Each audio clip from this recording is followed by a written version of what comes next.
The stars shimmered outside the command deck of Unity Prime, Earth's orbital nerve center. Commander Suri Valen stood unmoving, arms folded behind her back, her gaze locked on the incoming transmission. The war room around her buzzed with tension, advisors murmuring, diplomats fidgeting, AI systems calibrating every second. The hologram flared to life. A towering figure emerged in the center of the chamber, Archon Vextal of the Zarn Imperium, clad in ceremonial armor plated with bone and black iron. His voice, like metal dragged across stone, echoed through the room. Humans of Earth, you are in violation of Interstellar Accord 9-77C. Your militarization of orbital platforms and unsanctioned fleet deployments are direct breaches of Galactic Council law. You will surrender all high-orbit assets, dismantle advanced military systems, and submit to full Council oversight. You have 3 standard cycles to comply. The hologram flickered and died. Silence followed. Suri turned, eyes scanning the Council. General Tanaka leaned forward, hands clasped tightly. They're bluffing. They don't know what we have. Or they do, said Governor Lorne from the civilian block, his voice brittle. And they want to bury it before the rest of the galaxy finds out. We've kept our advancements buried for 50 years, Suri said calmly. This was always coming. We just chose not to believe it. Mimir, the ship's integrated AI, spoke next, cold, analytical. Council fleet concentration near the Zenthri neutral zone has increased by 38% in the last 20 hours. Projections indicate enforcement deployment within 48. Lorne paled. That's not enforcement. That's an invasion. Suri turned toward the observation deck, letting the silence fall behind her. Earth hung below in its blue defiance, a fragile sphere behind the armor of clouds. From this height it looked untouched, unthreatened. But she knew better. She remembered the first time she watched a Zarn cruiser cut through Terran border space. She was 17 then, a junior cadet aboard a lunar recon station. Her brother, Captain Alec Valen, died that night. No declaration. No trial. Just heat and silence. She inhaled slowly. Mimir, she said, voice quiet but steady. Confirm Spectre fleet status. Fleet Spectre is at 92% readiness. Final maintenance checks will complete in 16 minutes. Standing by for orders. Governor Lorne rose, slamming a palm on the console. You'd provoke war? Over pride? Over a message? This isn't pride, she replied, turning to face him fully. It's reality. They've already decided what we are, barbarians with dangerous toys. We submit, they strip us clean and install governors. We resist, and at least we fight on our own terms. General Tanaka nodded slowly. If we act now, we hit them before their logistics stabilize. Surprise is our only edge. We have civilians, Lorne snapped. You can't calculate the cost. I have, Suri said. And I've prepared for it. She stepped forward, hand brushing the embedded command panel. Mimir. Transmit Earth's response. A brief hum. Recording. The AI confirmed. Suri looked directly into the lens, her voice low and measured. This is Commander Suri Valen of Earth's Unified Defense Forces. To the Galactic Council, request denied. We will not surrender. Earth is not your colony. Our silence has ended. The transmission ended. The room stayed quiet for a beat longer, then everything moved at once, strategic chatter rising, holographic fleet paths mapped in real time, alerts flowing in from Luna, Mars, and the Neptune defense relay. But Suri stayed still, listening to something the rest couldn't hear yet, the rhythm of the coming storm. In a secure comms bay on Deck 14, a different transmission was taking place. A shadowed figure hunched over a data node, tapping in rapid sequences. A small chip glowed red then green. The signal left the station, buried in maintenance logs, masked as telemetry data, directed to an unknown council beacon far beyond the belt. Governor Lorne exhaled shakily, removing his neural sync band. His hand trembled. They'll spare us, he whispered to no one. If someone tells them. If they know we don't all want war. Behind him, the door hissed open.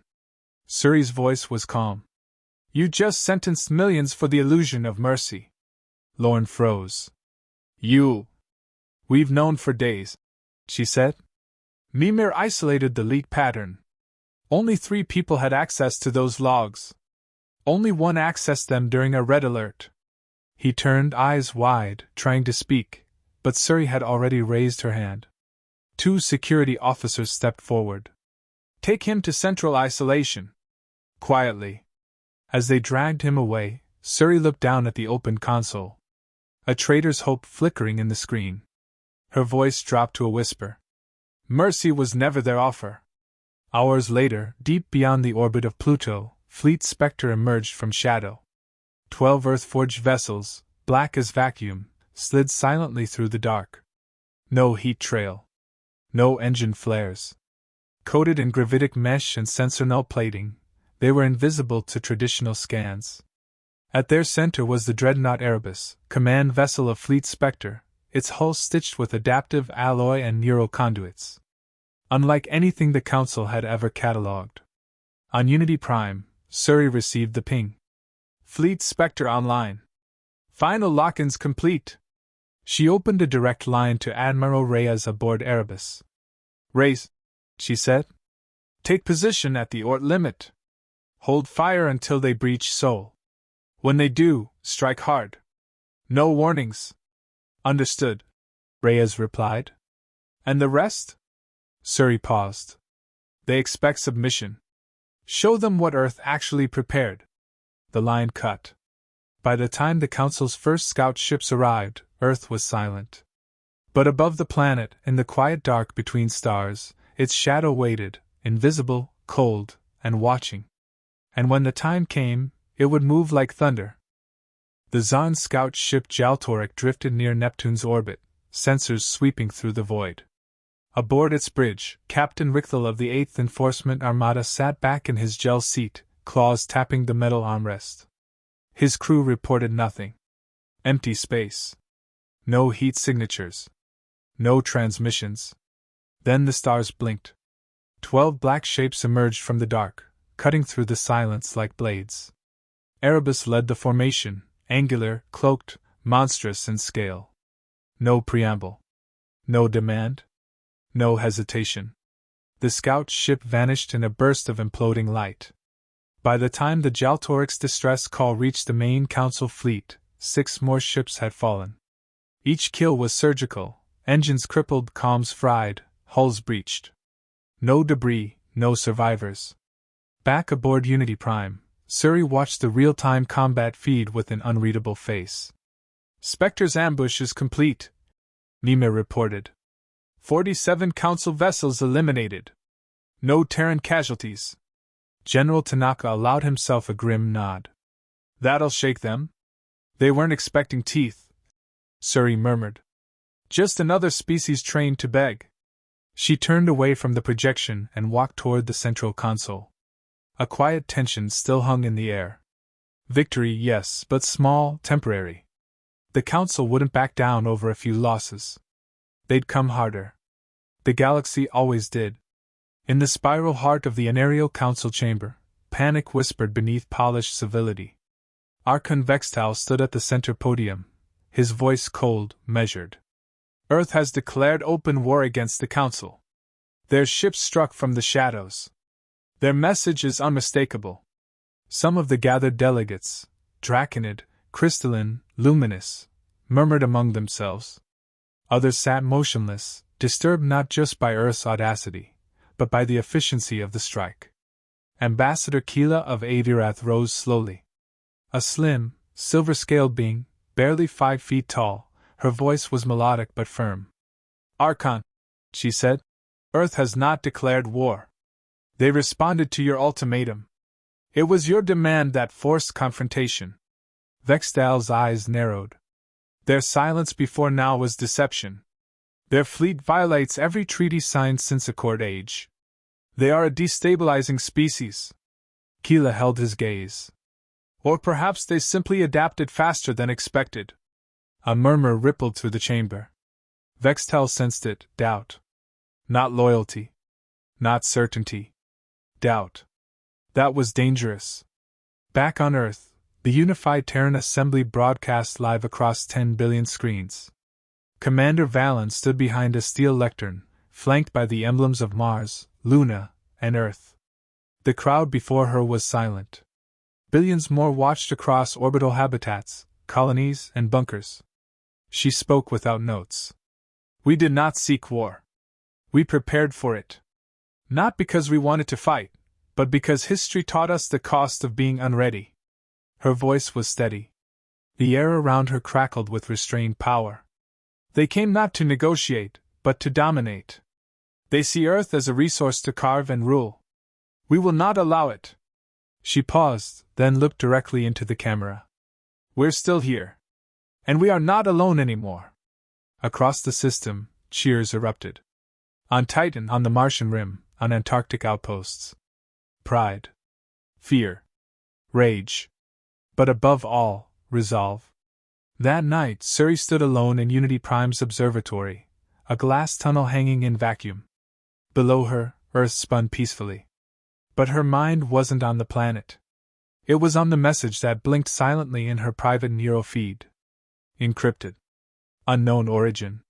She accessed it. Keela's face appeared, her image grainy, encrypted layers dancing like static. Commander Valen. I'm not your ally. I'm not your enemy. But I am a truth seeker. The Council's justification for action, violation of accords, is a lie. Suri frowned, watching closely. There is something under Mars. A proto-energy core, older than any known civilization. Buried 2 kilometers below the southern pole. The Council wants it. You were never the threat. You were the obstacle. The message cut out. Mimir's voice followed. The signal originated from within Council diplomatic channels. Verification, 86% probability of authenticity. Suri turned to the stars, jaw clenched. They hadn't come to contain Earth. They came to steal from it. In the command dome, Tanaka reviewed fleet positions when Suri entered. I know why they want Mars, she said simply, tossing the data chip onto the table. Tanaka skimmed it, then swore under his breath. That's what all this is for. A power source? Not just power, Suri replied. Control. If they get it, they can extend their reach to half the spiral arm. No opposition left. We won't let that happen. No, she said. We won't. Meanwhile, Mimir's search routines had isolated the final signal leak. The traitor, Governor Lorne. Security footage, access logs, and comms confirmed it. He transmitted Earth's Spectre fleet schematics to the Zarn 10 days ago, enough for the Council to plan countermeasures. Suri didn't hesitate. He was detained and removed before dawn. Silently. No announcement. No press. She addressed the Security Council herself. His fear almost cost us the element of surprise. There will be no second betrayal. From this point forward, Mimir has access to all top-tier communications. No exceptions. Some frowned. Some nodded. But no one objected. In the Council's fleet staging zone near the Zenturi cluster, Archon Vextal stood aboard the Zarn's Wrath, his personal war cruiser. Admirals relayed the losses. Rage boiled beneath his skin. The humans had revealed their weapons, but not their strategy. Worse, not all species in the Council approved of his plan. A subordinate approached. The rest of the fleet is ready. 412 ships under your command. Prepare for full deployment, Vextal growled. We burn their system to ash. And if the Council votes to delay? Then we move without them. Back on Unity Prime, Suri read the intelligence updates in silence. 400 ships, heading straight for Earth. This was no longer a standoff. It was war. Alert all planetary defenses, she said. Move Spectre to Phase 2. And initiate Atlas Protocol. Tanaka turned sharply. Atlas? We're using the dreadnoughts? They won't reach us in time otherwise. He gave a slow nod. And just like that, the gloves came off. The Sol system trembled. Council ships emerged from warp space like black thunderheads, dozens every minute, sleek, silver-scaled war cruisers, wide-winged carriers, and Zarn dreadnoughts that bristled with plasma turrets. They came in silence, stretching from the asteroid belt to Mars orbit, a moving wall of firepower. Inside Unity Prime, every terminal glowed red. Visual confirmation: 417 Council-class ships. Flagship Zarn's Wrath leading vanguard. Suri stood at the center of Command Ring Alpha, her voice steady. Activate planetary defense grid. Move Fleet Spectre to intercept range Delta. Confirm Atlas readiness. Atlas-class vessels online. Command codes authenticated. Launching now. Across the void, far beyond Luna's shadow, space cracked open. 12 Titanic vessels emerged, midnight black, shaped like razored wedges of obsidian. Their hulls shimmered as adaptive plating adjusted to local light. Their neural cores synced across the void, a silent choir of AI command intelligences. These were Project Atlas, the secret heart of Earth's defense. Born in silence. Forged in war. They were not ships. They were warnings. Aboard the Zarn's Wrath, Archon Vextal watched the Atlas dreadnoughts appear. He frowned. That's not Council design. His second-in-command whispered. No known signature. Vextal leaned forward. Begin full forward assault. Disable Earth's orbital grid before they react. Archon, we still have ships in warp. Then tell them to arrive faster. Suri didn't blink as the first wave closed in. She watched the tactical map expand, red icons blooming like blood drops. Incoming fire from 27 Council vessels. Trajectory, Unity Prime. Counter with orbital phalanx, she ordered. Fire grid pattern Alpha 9. The silence of space shattered. Earth's orbital defense platforms lit up, firing in synchronized sequences, railguns launching depleted uranium slugs, graviton missiles curving through enemy shielding, swarm drones dispersing in intelligent flocks. One Council frigate was sheared clean in half. 3 more followed. Then came the scream of light. Council warships opened up, plasma lances, fusion bolts, coronal bursts. Earth's first line flickered, then held. Barely. Inside Erebus, Admiral Reyes stood in full combat harness, fingers laced behind his back. He addressed his crew calmly. We've trained for this. Shadow formation. No heroics. The Spectre fleet glided through the chaos, undetected by most enemy sensors, closing the gap like hunters. Reyes gave the order. Engage. From Fleet Spectre, precise pulses of antimatter fire stitched through Council formations, collapsing shields, disabling command bridges. In less than 3 minutes, 60 enemy ships blinked off the map. Suri smiled faintly as the red icons began vanishing. But more kept arriving. Vextal snarled. They're targeting our command nodes. How? His lieutenant was pale. We've lost 3 dreadnoughts. Something's inside our lines. He slammed his fist onto the display. Tell the Second Fleet to focus fire on those black vessels. Destroy the Atlas class. The dreadnought Ares took the first direct hit. A Council supercarrier rammed it at full speed. The result was immediate. Ares absorbed the impact, its hull shimmering, then detonated its outer plates in a shockwave that shattered the Council vessel and tore 2 escorts apart. A moment later, Ares returned fire.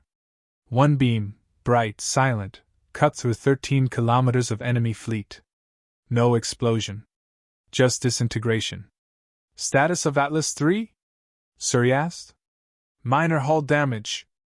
All systems green. And Unity Prime? Shields at 62%. Holding. Tanaka leaned close. We can't hold forever. We don't need forever, she replied. Just long enough. She turned to Mimir. Time to breach protocol. Warning, you are initiating planetary-level AI override. Confirm. Confirm. Below Earth's surface, deep within secured AI vaults, something ancient woke. Mimir began syncing with Atlas neural matrices. Across the fleet, every Terran ship pulsed as if exhaling. Suri's voice cut through all Earth channels. This is Commander Valen. Now we end this. She launched. Aboard a sleek boarding pod cloaked with gravitic mesh, Suri sped through the chaos, straight toward Zarn's wrath. Her strike team was silent. Veterans all. No words. Just a nod. The pod hit the enemy hull like a thunderclap. Inside, corridors hissed with steam and flickering lights. They cut through resistance with practiced speed, Zarn guards, elite but predictable. 2 fell. None from her side. Then she was there. The bridge. Our Vextal turned, massive and armored, a living engine of war. So. You crawl into the lion's mouth, he growled. I brought a blade, she said. Their duel began, brutal, fast, no wasted movement. His strength met her speed.